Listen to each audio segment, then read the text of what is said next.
ఇదైతే ప్రతి ఒక్కరూ చేస్తారు. మనసులో ఏదో ఒకటి కోరుకోవటం, ధనం సంపాదించడం, దేవునికి ధన్యవాదాలు చెప్పటం అందరూ చేస్తారు. కానీ ఫలితం అందరికీ దక్కదు. చాలా మందికి వాళ్ళు వెనక్కి తిరిగి చూసుకున్నప్పుడు వాళ్ళకి ఏమనిపిస్తుంది అంటే మనం అసలు జీవితాన్ని గడపలేదని. ఈ జీవితంలో అన్నీ ఉన్నాయి, సంపద ఉంది, కావాల్సినవన్నీ ఉన్నాయి, విజయం ఉంది, సుఖం అలాగే ప్రశాంతత లేదు అని. అసలు ఇలా ఎందుకు జరుగుతుంది? దీని వెనక కారణం ఏమిటి? కారణం ఏమిటంటే జీవితాన్ని గడపాలి అని మీరు ఏదైతే విధానాన్ని ఎంచుకున్నారో అది సరైంది కాదు. జీవితాన్ని అసలు ఎలా గడపాలి? జీవితాన్ని ఒక రీతిలో గడపాలి.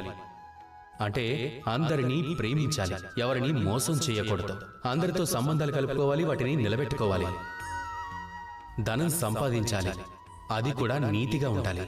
బాగా ఆలోచించి ప్రణాళిక వేసుకోవాలి. మళ్ళీ ఇంకోసారి ధనం సంపాదించడానికి ఎవరిని ఎటువంటి మోసము చేయకూడదు, ఎటువంటి తప్పుడు పనులు చేయకూడదు. అలాగే ఒకవేళ భగవంతుడికి ధన్యవాదాలు చెప్పాలంటే దాన్ని ఎంతో ప్రీతితో చేయండి. ఏ వ్యక్తి అయినా రీతి, నియతి, అలాగే ప్రీతి, ఈ 3 భావాలని అర్థం చేసుకుని వాటిని అనునయిస్తే గనుక వారి భూతకాలం, భవిష్యత్తు, అలాగే వర్తమాన కాలం అన్నీ సర్దుకుంటాయి. మీరు ఎటువంటి జీవితం జీవించాలనుకుంటున్నారో, ఎలా ధనం సంపాదించాలనుకుంటున్నారో, భగవంతునికి ధన్యవాదాలు ఎలా చెప్పాలనుకుంటున్నారో ఆ నిర్ణయం మీదే. రండి నాతో పాటు ప్రేమగా చెప్పండి, రాధా కృష్ణ.